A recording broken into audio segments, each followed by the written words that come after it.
Hello, everyone, and welcome back to another episode of the Breaking Boundaries podcast. So we've got a really amazing guest on today, someone I've been so excited to have on. We have Big C, Big Caitlin. Big Caitlin in the house. Big C. And Caitlin, to be fair, you don't really need too much of an introduction because I think me and Loz probably bring you up every single episode at some point. Yeah, we actually have, to be honest. But I guess if people are new to listening or like new to just bodybuilding, then I'll give them a bit of a rundown. You're just 19 years old, which blows everyone's minds because, let's be honest, you don't act that kind of way. Like, your head is so screwed on. It's, yeah. The fact that I hang out with you and I'm 25, a lot of people find strange. It's probably, oh well. But yes, you're going into your third competitive season now for bodybuilding, and you're heading into the IFBB leagues, which is very, very exciting. Yes. You've obviously got such a bright future ahead of you. I'm excited to follow that along. But not only are you just so passionate about the sport, but you're just an amazing person inside and out, really. Oh, stop it. So obviously, a lot of people are now going to be introduced to you and can follow the journey as well. But let's just have a bit of a catch up, shall we? How's your day been? How's your week been? You trained with someone today, didn't you? Yeah. So I don't know. I've just had a fantastic day today. I'm going to be honest. I'm just going to go straight there. It's been brilliant, bloody brilliant. Woke up, not a new low weigh-in, but pretty low, almost matched. We do move. So 120.6. Not that means anything, but I do weigh 5 foot. I am 5 foot. Oh, great start, guys. I am 5 foot. A lot of people actually do think that I'm a lot taller than that, just because of how Instagram portrays people. Like, I bet people think Loz is about you love the amount of times people have come up to me in the gym and just been like, "You're so small." Just like, thanks. Yeah, Loz is the only person that I actually have a little bit of height on. Yeah. But even then. Yeah, but I think everyone comes up to me and they're like, "Oh, you're well tall." I'm like, yeah. Can't win. Yeah. That's all right. Pros and cons to everything. But yeah, so woke up this morning, had a really good check-in. And it's probably the first time this whole prep that I've sort of thought I've been able to visualize what the end product sort of might be, which is really cool. I've never really sort of said that, probably about check-in, especially this prep, just because I got a lot of self-doubt. If you follow me on Instagram, I've touched on it slightly. I'll probably touch on it a little bit more. But anyone that is serious about the goals, I'm sure you can resonate with the fact that self-doubt will cripple you if you don't control it. And then, the usual cardio, steps, then went to Rotherham. Oh, I don't do that anymore. In off season, I did used to have frequent naps during the day, but my caveat to that is increased growth hormone when you sleep. So, but yeah, so I went to Rotherham. I do at the minute, once every 10 days, I will do a push rotation. Just to use the facilities. They've got the Atlantis lateral. They've got the Nautilus shoulder press. They've got Strive kit. They've got Prime kit. It's absolutely fantastic. So with it being about 45 minutes away, I'd be stupid not to take that up. Did you two cross over today? No, we didn't. It was very sad. Missed each other. That was what was missing from a day today, to be honest. Yeah, I think I got there about 2:30. Loz probably left about half an hour prior. But I got there. Absolutely fantastic session. Reps up everywhere. Granted, I did get a bollocking off Hannah for eccentric not being good enough, but that is something that I can improve on. So yeah, really, really good day. Only thing that has sort of gone not to plan is the fact that I actually left my weighted vest at the gym. So I was saying I don't know, I was probably singing. Has anyone picked it up? Yeah, Meg's put it in a cupboard for me. Oh, amazing. Mate, I had my first prep moment like that yesterday. Okay. I got to my car after the gym and lost my keys. Luckily, someone had handed my keys in. They could have just driven off in my car. I was like, oh no, it's happening. It is. But yeah, so I don't know. I was just saying I'm probably gonna have to get some loose bricks or something, shove it in a bag, wander around. I'll be the Hunchback of Notre Dame, so you might have to sort out my posing. I mean, but you've got your massage. Whatever it takes, bro. Whatever it takes, bro. It'll do the job. But it's nice that you're now like at a point in your prep where you're actually starting to kind of see the work that you've put in your off season, like you're seeing it come down. And like you say, like you have that self-doubt thing, but you're doubtful of yourself, but not in a very negative way. You're more so just realistic. When I've spoken to you, it's never like, oh shit, I'm not good enough, I can't do this. Like, it's not a negative doubt. It's just like you don't think that you can like achieve like completely unrealistic things. You're just very realistic about yourself, and you don't big yourself up. I think in some ways it's better to kind of doubt yourself a little bit, just in the way that it kind of, you can shock yourself a bit better. Yeah Absolutely. I it self-doubt and sort of pressure is something that over the years, like I've mentioned it a few times, the first time I ever competed, there was no stress at all. I mean, Instagram, I probably had about 100 followers, you know what I mean? I didn't mean for this to happen. So yeah, over the years, I guess self-doubt is definitely, it has increased, but the fact that I've just got such a good circle, if at any point anything up here is like making me think, oh my God, pop a message to a couple of close friends and immediately it is sorted. You've got to let it. Yesterday.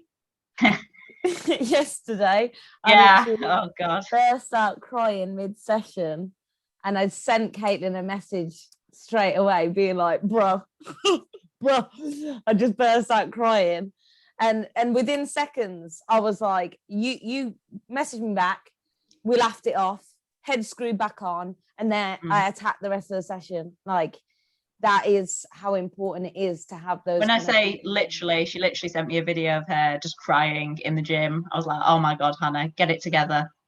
I sent it to Loz this morning. I was like, look how funny this is.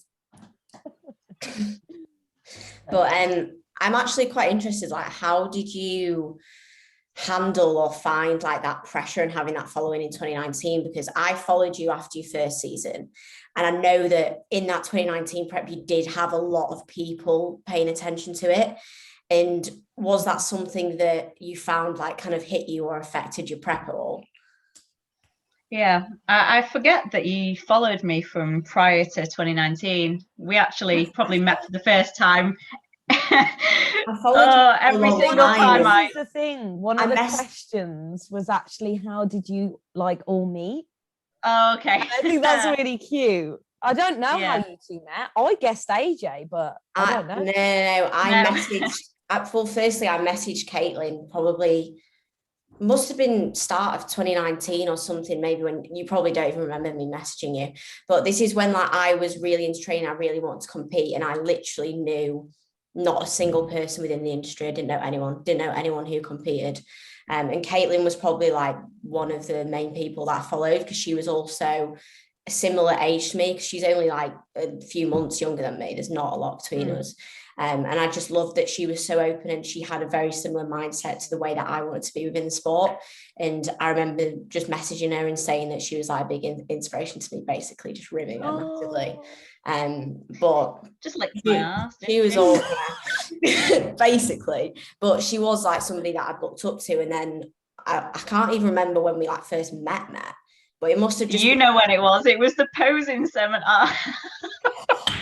Oh my God, we did this posing seminar. Yeah, that was it. That was it. February 2019. We did. Where was that? Seminar at every single year when it gets to February, I dread that month, because there's this picture of me and Caitlin with like Rhea and Meg and loads of other people, and honestly, we look dreadful.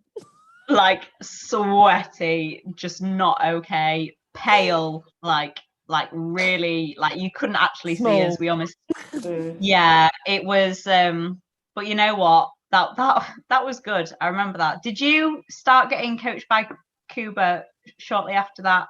Literally ages after that. Like that was in February. I didn't start getting coached by Cuba till September. Right. Like I was dead like set on what I was doing at that point. That's why I went to a posing seminar like 2 years before I competed. But I remember going to that posing seminar and like seeing other people. I just went home and cried. And I was like, oh, shit, like I'm so far off. But I was also like, I don't know, I think I was just emotional. I wasn't even upset. It was just like, I'd also not met anyone in the industry, so it was like quite a overwhelming day for me. And then I was like, shit, I've got a lot to do, but like this is it. But yeah, that was the first time. That was the first time I met Caitlin, and then we sort of just saw each other progressively more at Ultraflex, and then started training a little bit last year. We did. We had a stint of training together. That was rather enjoyable. I do miss them sessions. That was when we were both sort of, Loz had come out of prep. I'd sort of, well, everyone had come out of lockdown. It was the perfect time to set ourselves up for like a legit growing phase. Yeah, we were both very like determined on pulling things back and sorting things out. So we really like pushed each other in those sessions to like get things right. Yeah, Loz actually did multiple sets of like 17 reps. That seems to be the common rep scheme. But you know, obviously now it's all worked itself out. But yeah, we had a good few sessions, didn't we? Yeah, we did. They were good fun. They were really good fun, actually. Yes. And Hannah, oh my God, I don't. When was we actually met? Because I feel like we've known each other a long time. Oh my God, yeah. I just remember seeing this like walking vein. Yeah, she was just like there was veins everywhere. I've never seen anything like it. You were tanning my ass. Yeah, I met her. You just tan my ass cheeks, Caitlin. It was because obviously we were coached by the same previous coach. Yes. So we'd obviously started interacting through that, right?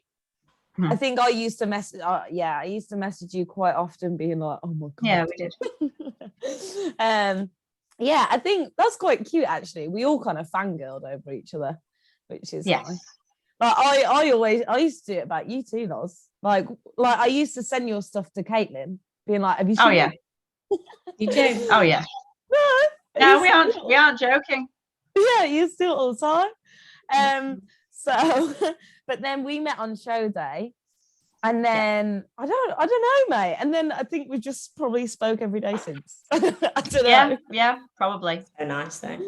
I'm really sorry. There was a question in there at some point. The question was. I think it was about self-doubt, wasn't it? It was pressure in 2019. In 2019, sidetracked for a good 15 minutes. Yeah, sorry everyone. I don't envy you with the timestamps. Oh no. Okay, so 2019. I think I'd come off a high in 2018. Obviously, I did my first ever show. It was not a high level show. It wasn't a PCA show. It was literally a federation called UK Ultimate Physiques. I did that because I live in York. There was a show in York. Yeah. Made sense. Literally did an 8-week prep. We know how much my body doesn't like to get in condition. So the actual package, now looking on it, was absolutely dreadful. The red bikini. The red bikini that I bought for about 20 quid off eBay. At the same It wasn't even a figure suit. No, it wasn't even a figure suit. At the same time, mate, like you still had sick structure because you loved to train. So like, yes, you didn't get into like necessarily. Oh wait, no, that was 2018, right?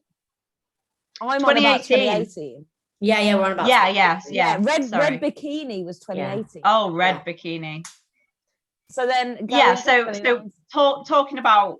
So I'm bringing up the 2018 season because I'd gone into this first show, and it's obvious upon reflection now when I know more about bodybuilding that it was structure and potentially oh my God, she's 16 that maybe carried me through that. So I went on to win the first show. Then we went on to British finals, and I placed second. I think it was out of a class of 7 or something. So it was actually, you know, a decent class considering. And yeah, from then it was like, oh wow, okay, this is what I want to do. I think if I hadn't have placed, I'd have still felt like that. It was absolutely fantastic. And then went into, I don't know, an off season, I guess you can call it. Started actually training properly. Then going into 2019. Sorry, Caitlin, did you actually have a coach between that time? No, started getting coached January of 2019. And that, you know, my previous coach, I would say he coached me very well with what he had. He had a 17-year-old girl, get her in as best shape as possible whilst looking after her health, her mental health, everything with it. So yeah, all of a sudden I gained followers, and it was the thing where people say you're going to smash it. That is the worst thing that you want to hear. Because I was still living that high, didn't really have, you know, an idea of what actual bodybuilding was like.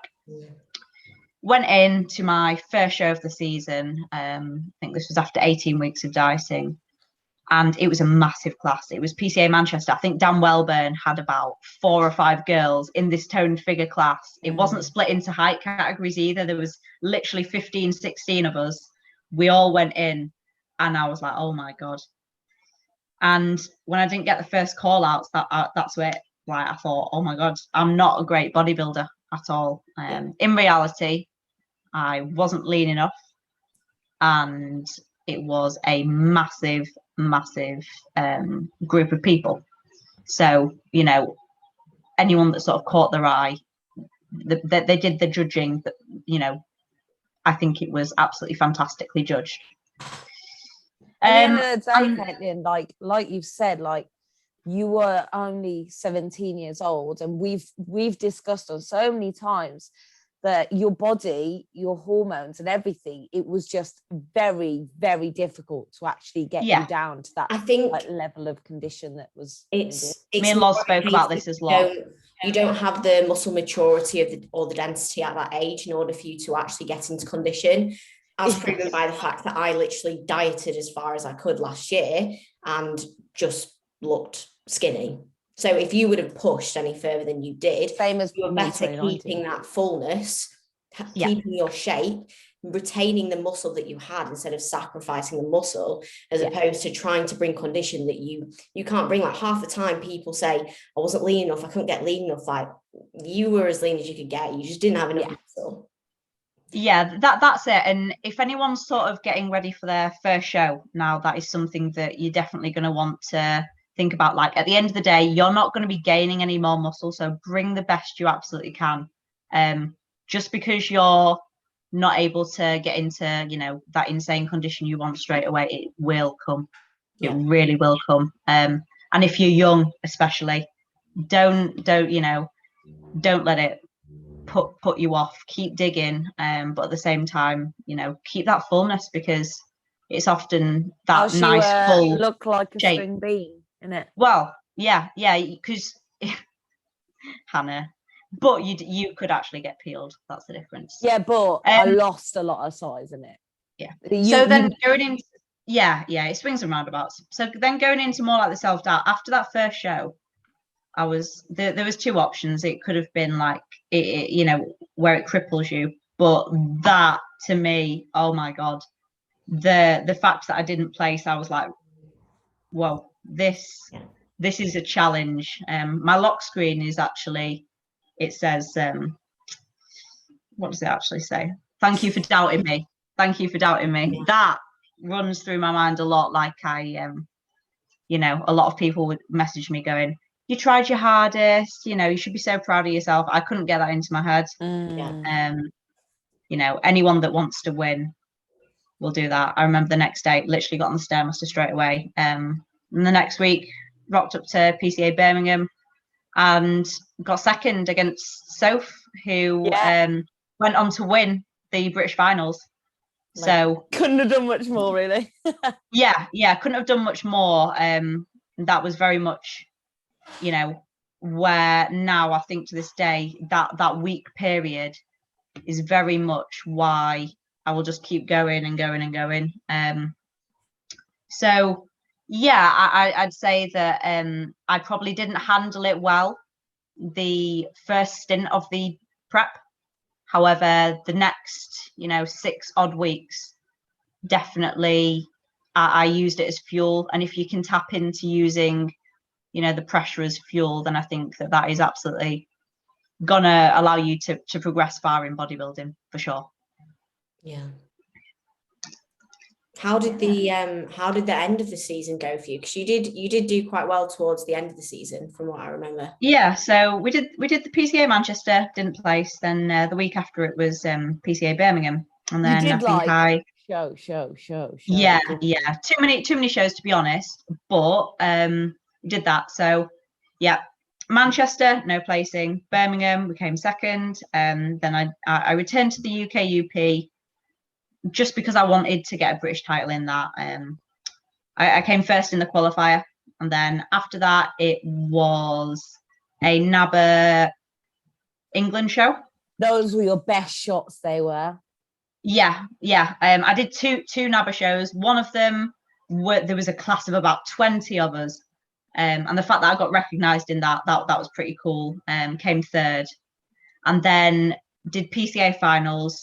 Obviously, was at the end of the day, PCA finals, it's a fantastic standard. No placing there, and then again just missed out on a British title with this smaller federation over a lady who had literally come. I think she did UK, DFBA, BMBF, NPA.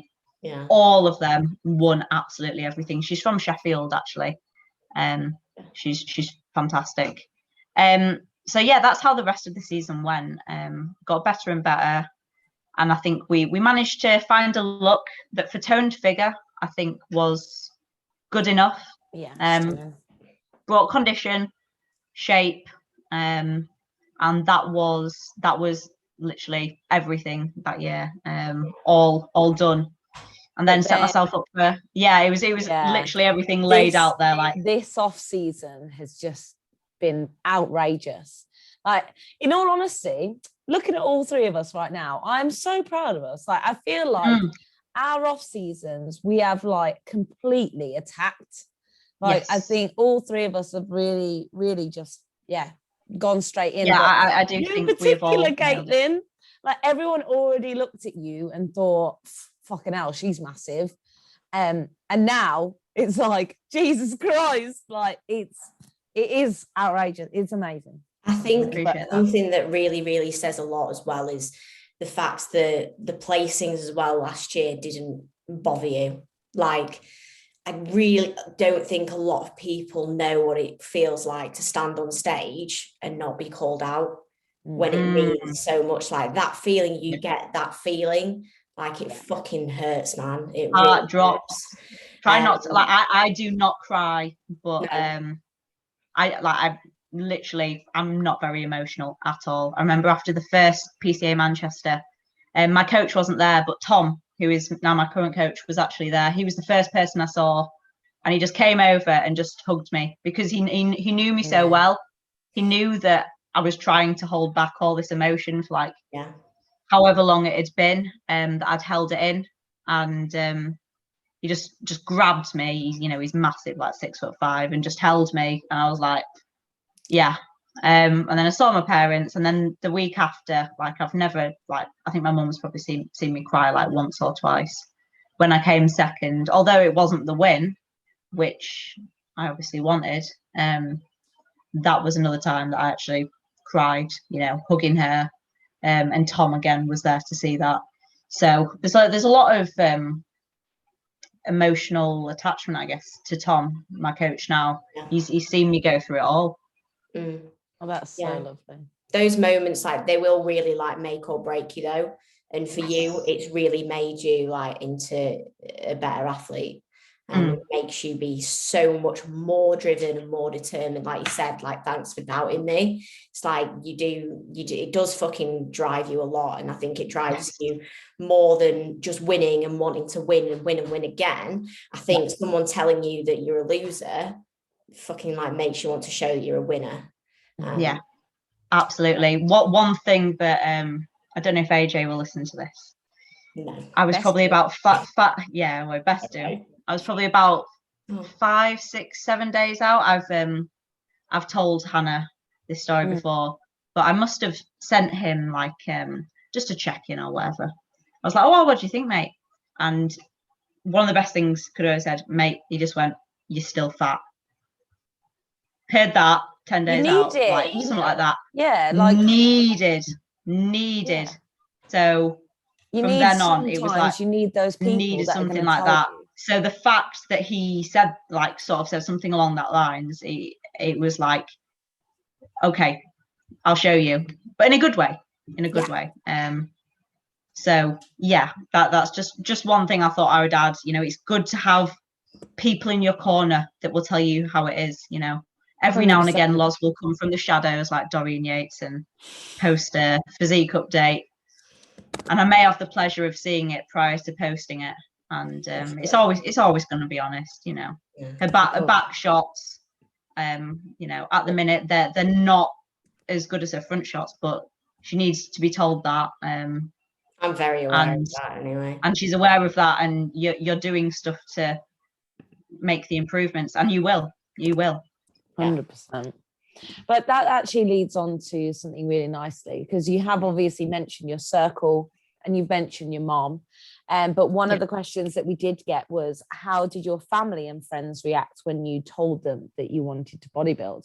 Obviously, being younger, I can imagine that sometimes families can kind of be a bit like panicky, right? But obviously we know that your teenage years weren't exactly, you know, like, I don't want to say like normal, but obviously you were underweight, right?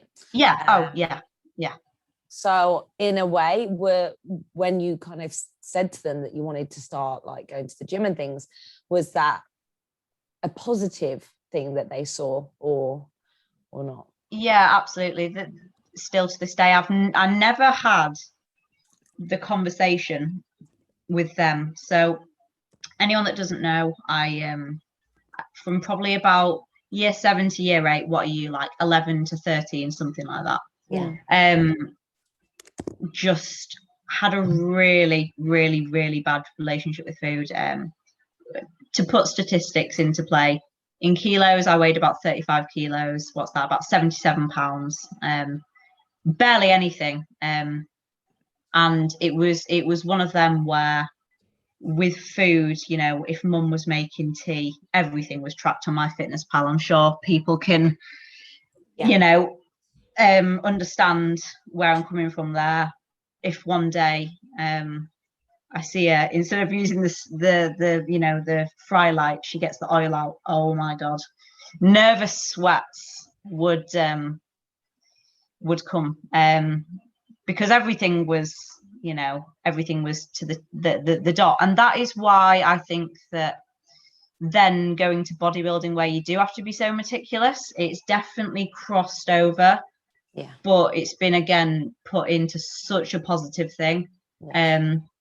I went from really not being in control of how I feel towards food to then being the one that was driving the food up. Like I said, I never had the actual conversation with my parents because I never mentioned it to them. They never mentioned it to me. Maybe my parents didn't want to accept that there was something wrong with the child. I don't know. We've never had that conversation. At that young age, sometimes you just think, oh, she'll grow into it. Like, I was a very active kid as well, like constantly active. So I could literally have just been, you know, a very active kid who didn't have a massive appetite to them.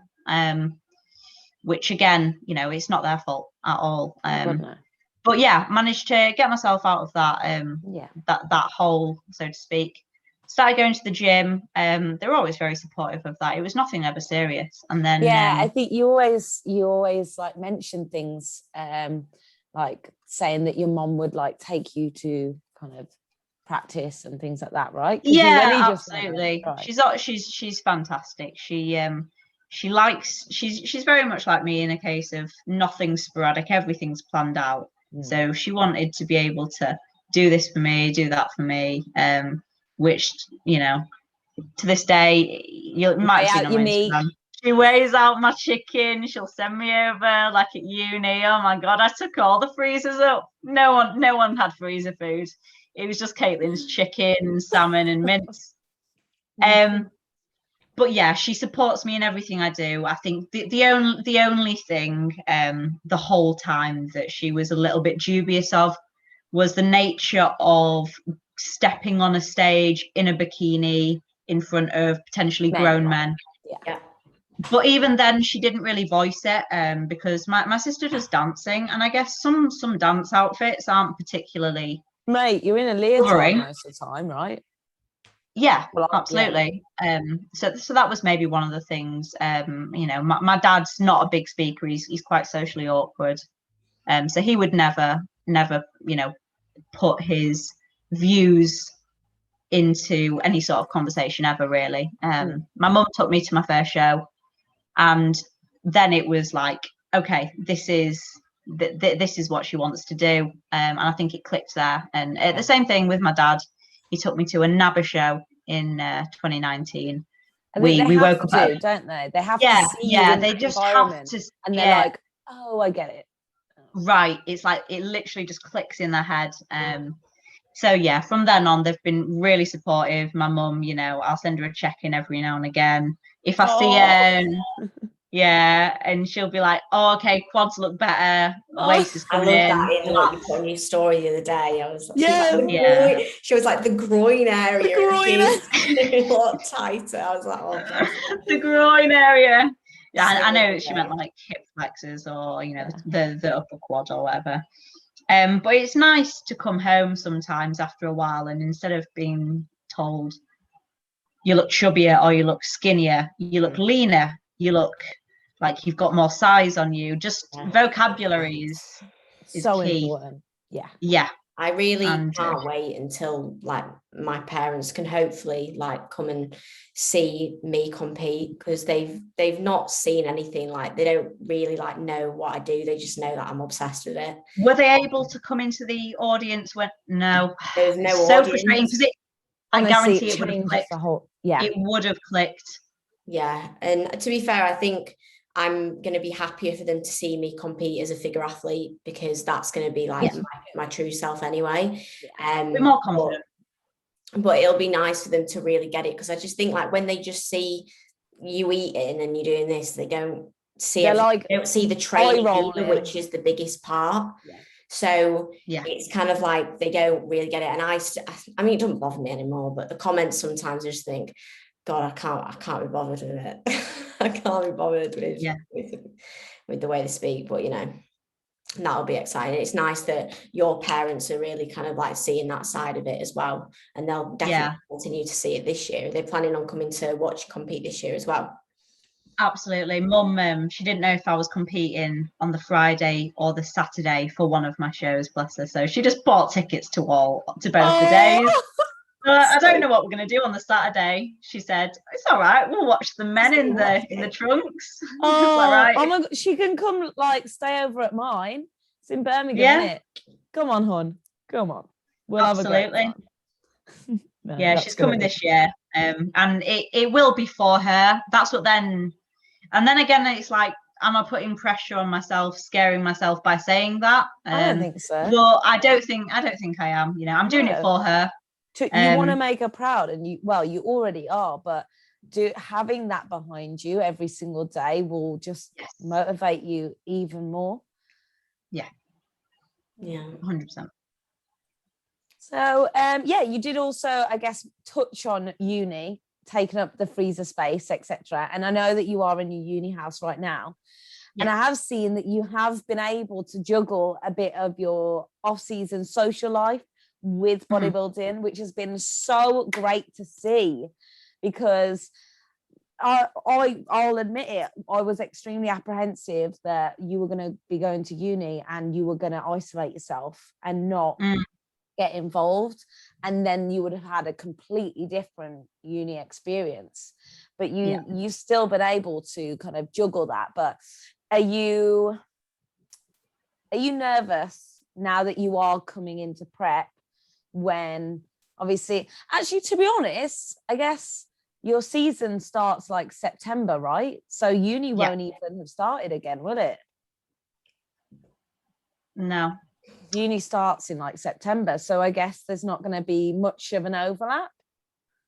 No, sorry, I was just looking at a timer then. That was very rude of me. I was literally like waiting for it to go off, like, oh my God. I upgraded the Zoom, by the way. That's what I was doing. Oh, okay. Oh my God. I was like, my heart was going pitter-patter, and then it hit 0 and nothing happened. I thought, oh God. If you're listening, basically on Zoom, it just counted down for about 20 minutes. I just had to stop myself from looking at it. Yeah, so I think if I was in halls, it would definitely have impeded it in some way. But luckily, I am in a house with 3 other people, all very chilled out, all appreciate what I'm doing. So I have no doubts that nothing will change when uni starts. I don't even know if I'm going to be going in, and even if I'm going in, I'm doing a sports course. I'm at Leeds Beckett, which is a sporting university. It's prestigious for that. I say prestigious, it's known for it. It's not quite Loughborough, but if for some reason I have to miss something, then there will be resources in place for that. So I've got no doubt that I'll be able to keep up my uni work, and at the same time, carry out this season like it needs to be carried out. Is that because they've not sort of decided whether you're going to be going back for face-to-face yet? Well, yeah, I haven't got a clue, actually. I mean, no, I bet you don't know. It's your final year. Slightly important, but they'll probably tell you about a day before. Last year, I don't know how many times you went in, Loz, but I went in twice. Oh yeah. Well, Loz didn't go in. Not once. So I guess COVID, to be fair, was kind of, paid 10 grand. It really helped a blessing, me. Oh yeah, I went to Dubai, mate. It was great. Yeah, because when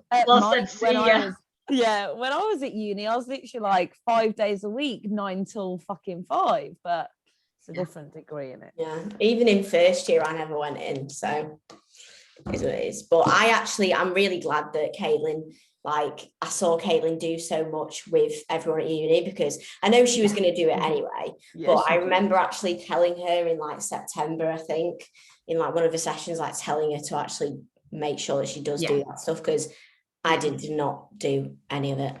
And I was the complete opposite. I was an absolute train wreck. Yeah, you weren't bodybuilding at the time though, whereas I just started my first off season proper constructive, and I was I'm not losing anything. But I've spoken about this a few times, but you don't need to be so regimented when you're in a surplus, in terms of you can still go out and you can still do things, as long as you're still prioritizing your training when you can, still getting your meals in. You can still have things off plan if you need to, or have a few drinks if you want to. It's not the end of the world. But I really didn't get that, and I just isolated myself quite a lot, and I definitely could have done more of those things, and those are things that I'll never get back. I've learned from them. Exactly. I've learned things from them, but I can't get that back, and that's why I've said. Yeah, don't stress about what you can't control. That's happened now.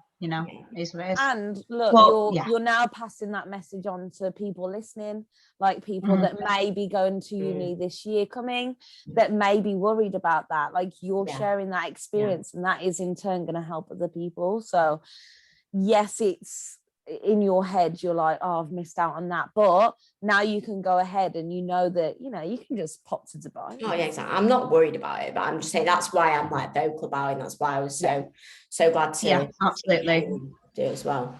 So yeah, just to end that, like uni and meeting these new people was absolutely, like, it was the best, probably the best sort of few months of my life. You know, very little stress, a lot of fun, but equally still managed to progress. Absolutely smash your goals. Yeah. On that note, another question was, what's your body count? But you don't need to answer that. Very naughty. How many people have you killed, Caitlin? That's inappropriate. I want to know who asked that question. Actually, Jesus _ KRIJST. Lovely. I think I've had some muscle worship messages from a Jesus before, probably. Sounds about right. That's about right. It's really nice, that. Lovely, that's cute. So next question. Is there anything that you actually dislike about the sport, or maybe just annoys you about the sport? I think annoy and dislike are quite strong words. I would say that there's always going to be it's a subjective sport. You've got to remember that it is a subjective sport. You might be what 90% of people perceive as the best physique possible. You know, you might bring the best conditioning, the best presentation, nail absolutely everything. Yet at the end of the day, it could just be that someone doesn't like how you look and someone likes how the person next to you looks. That is literally it. Doesn't annoy me. I don't dislike that. It's just one of those things. It's just one of them things that's like, wow. So even if I am the hardest worker on the day, I still might not win. Which is odd, because, you know, in pretty much all sports, you know, like weightlifting and powerlifting, that is very much, if you have nailed everything, come in, lift the heaviest weight, you are the winner. There's no doubt about that. And with any other sport, if you practice and you're the hardest worker, you live, you breathe it, you will win. But definite result with this, the end result is never a given. That's why smash it is a pet peeve of mine. That's the rely on the end result, though, to drive you in sport. Yes.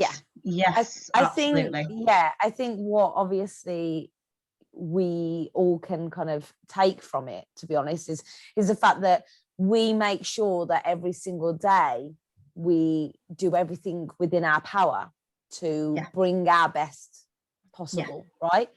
Because we love it. Because we love it. And then when we do step on that stage, say we don't win, we don't place, which we've all been in that position, right?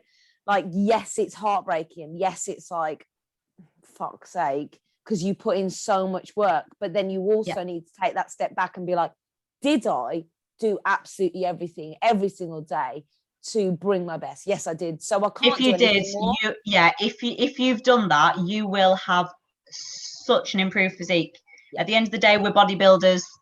If you haven't built a better body, you've done your job wrong. It's not a winning contest, you know. I mean, at the end of the day, fundamentally, fundamentally, it is a case of, you know, if you win, you are the best. Yeah, that is hands up. Everyone wants to do that. Yeah, but at the same time, you know, if you're constantly progressing each year, that is cool to see. That is cool to see, especially when you are going into the big leagues like you are now, right? Like, you know, you're going to be stepping on the Arnold stage, which is going to be so sick. Yeah, that was not the original plan. And then it was originally going to be the Amateur Olympia. which was just, it was literally just going to be a normal show, which would have been really, really cool because they do an amateur Olympia every year. The difference between an Arnold's and an amateur Olympia is that with an amateur Olympia, anyone who wins their height class goes into the overall, and the top 3 in the overall get a pro card. However, because it's an Arnold's, it is a case of just the overall, first place winner gets the pro card, which, I do think that is better. But at the same time, we do not then have an amateur Olympia in the UK, which some people actually spoke to, Olivia from last weekend, who's with Joe Cross. Yeah. I don't think she realised, well, I'm not 100% sure, but she didn't seem to realise that it wasn't an amateur Olympia anymore, which is crazy.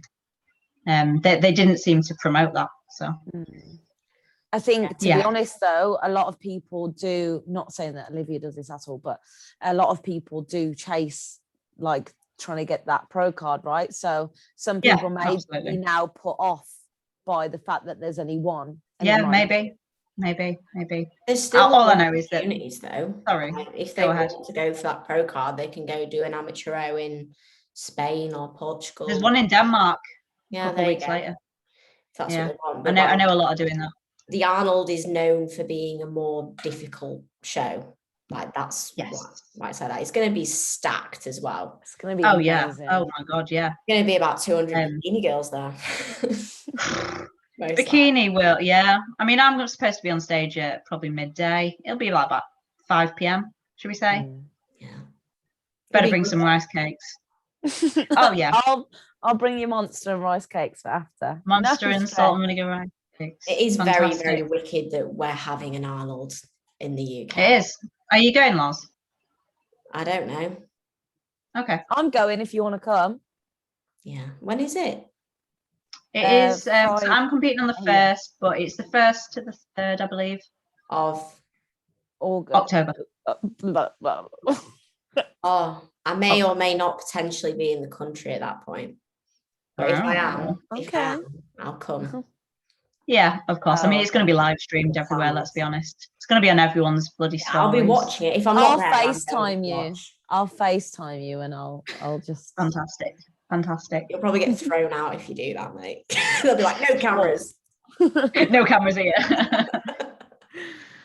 Yeah, but that's going to be wicked. Like the fact that we're going to have some like top tier, like pro IFBB pros coming and competing is immense. I cannot wait. I'm not gonna lie, I'm so excited. I'm not even competing. I'm just excited to just be in that atmosphere, like that environment. It's gonna be electric. It's gonna be insane. And obviously there's just gonna be so many people, isn't there? Like so many passionate people in that same kind of room. It's just gonna be it's very cool. I don't really have any other questions on my list. Oh, okay. Do you have anything, Loz? Oh well, I've got a few, but yeah. One thing I was potentially wanting to talk about. I don't have necessarily a direct question, but maybe talking about how this is something that I've spoken to you about, Hannah, and me and Caitlin speak about this all the time. But it's actually forgetting that all of us really have got quite a young training age. Like even when we say, like, even like Hannah, I know you say like you've been training for X amount of years, but you've only been like actually, like, I'm not being a dickhead, but you've only been actually training for like 2 years. Yeah. And like, even when I think about myself, like, I've really only been training this last off season. I won't even count my last one. So yeah, Loz has been training since September, basically. Honestly, I have. And like, made more progress than 90% of people. But like, it's one of them things that I think a lot of people forget when we come to a lot of things. And it's like with Caitlin's post today with the leg training, it's like, and when we spoke about this yesterday, because I spoke about how I've changed a little bit of my leg training, put a little bit more higher volume work in there, like higher rep sets, because I just benefit out of those in terms of my training age is young, my connection in a lot of my movements is poor. And I don't naturally connect very well with weight training. Like some people can pick up a weight and it's like, boom. Me, not so much. Caitlin bicep curls. Yeah, but like for me, like it isn't. And sometimes you have to acknowledge that and realize that, you know, you can't maybe do like 6 to 8 reps all the time and grow off that. You maybe need to change some things, and you can't always look at people that you look up to in the industry and replicate what they're doing. Like people like Meg, like I used to train Meg, she's got like 6 years on me. Like even AJ has been training like 6-7 years, like more than me, you know, like, and it's something like very, very important that you have to take into account when you're wanting to bring up a weaker body part or just grow in general, and just remind yourself of, like, if you've been training less than 5 years, you're still very new to training. Yes, absolutely. Absolutely. You know what's so crazy? Sorry, just before you do answer. Sorry. The fact that you've just mentioned, Loz, that you've now implemented a couple of like longer rep sets, etc. That is actually something that me and Kuba discussed about 2 months ago now. So for me personally, say this is going to be like completely random numbers, but say I'm doing like a push session, right? And say it's like 25 kilo aside, and I'll do X amount of reps, right? If I drop it by like 2.5 kilo, like sometimes I can end up getting like 4 more reps or something. And that little change, it's so strange. And it's something that I've really been implementing. I don't do any sets in my push sessions that are less than 7 or 8 reps. Like in my push, because I personally find it really difficult, like you say, to connect. You just won't get that connection. It's why, like, when I set up any of my clients who are very, very new to training, they will see very, very few sets that are lower than like 10 reps. Like, they just won't be there. And the majority of the work, particularly towards the start of the session or the first set, and the majority of exercises will be within like that 11 to 15 rep range, even 15 to 20, in order to make sure that they're actually executing, actually learning how to take something to failure, actually feeling it. Because otherwise people just load it up, they think 6 to 8, and they're just like just boom, boom, boom, boom. Not done anything, you know. You got a pump, well done. Not even that.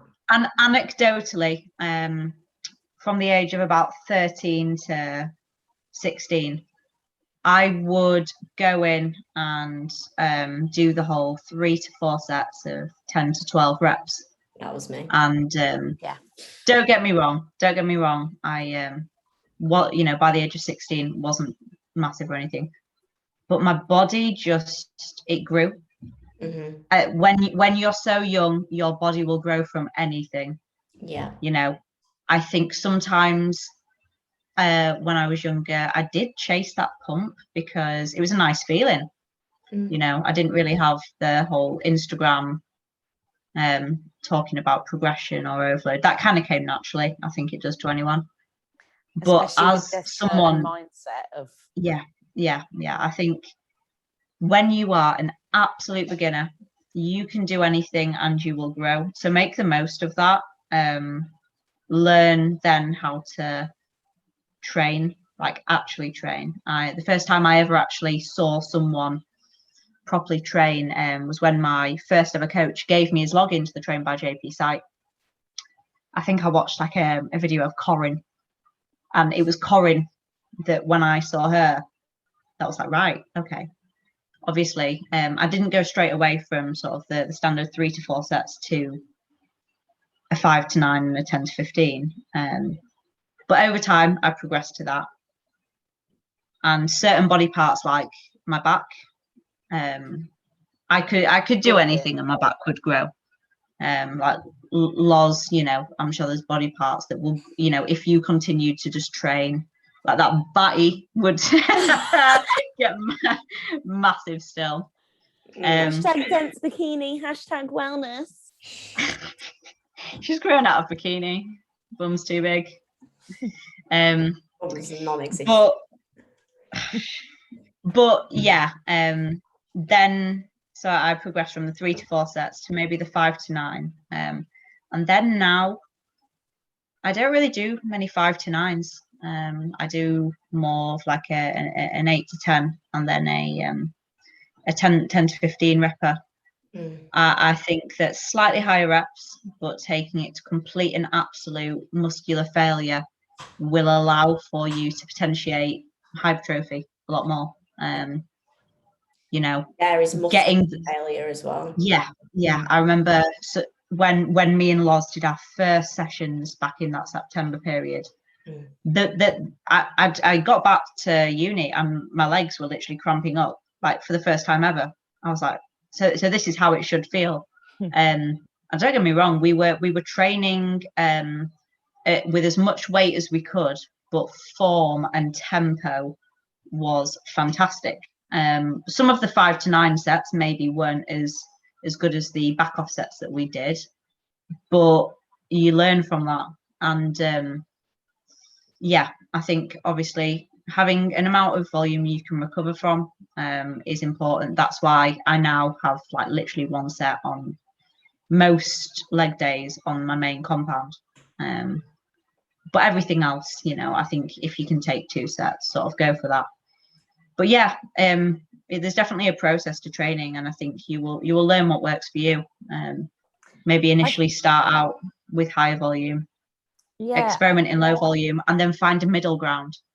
Yeah, I do think that a lot of people, they'll literally be like, right, I'm gonna start going to the gym, and then they have to get like the most up-to-date program. Like it's like they're just going like straight in first. Like someone's asked me a question the other day, for example, about meal timings. I was like, well, are you even eating the right foods to think about meal timings first? Like, you need to be, are you even just training before you start to go all in? It's like you get questions, it's like, how you manipulate that sodium throughout your day in the off season. I'm like, mate, just get your food in. Like, yeah, like I think so many people will just like really try and hit that 100%. And it's like, well, you're not even, just enjoy learning along the way, like enjoy being that beginner. And then you'll slowly just like, I can easily say that I'm learning stuff every single day still. Yeah, agreed. Single day. Yeah, and I think that's the beauty of it. Like then you just continue to progress. Like, but yeah, I think people need to stop looking for like maybe the perfect program when they're just starting out at the gym. You'll find it. You will find it eventually. Yeah, I think it's when you either see or when you train with those people who have got that training age, you see what the difference is, like really see what the difference is. But see that difference, see where you need to go. Don't try and replicate it, because you see a lot of people see someone doing like 1 set on like a hack and they'll be like, oh, I'm going to do 1 set then, because that's what they do. It's like, but they don't know how to get to failure yet. Incredible skill over years in order for them to do that. You can't replicate that and also get the same results. So it's definitely important. Like if you're not subscribed to like Train by JP or like following anyone on YouTube, like definitely give like some of these like top tier athletes like a follow, because you'll really like see and understand so much. Like unless you see it, unless you actively try to really see and understand it, you will not be able to put that into practice yourself. Yeah. So 100%. There you go. Nailed that. I guess I can't believe we've actually been speaking for an hour already. I knew this would happen. But obviously there is the big question. There is the one that everyone is wondering, and I know you do speak about it a lot, so it's not really like being shy about it, but what are the future goals, Caitlin? What are you putting out into the atmosphere? What are you saying? Scary, this. It is scary. This year, I'm obviously dipping my toes in the, I don't know, what do they even call it? NPC, IFBB, that sort of realm. And this is where the realistic goals do come into play. Obviously, Tom and me have spoken quite a lot about this. He will always push me, and I think he knows that at some point in the future, the dream, so to speak, will happen. But goals for the near future.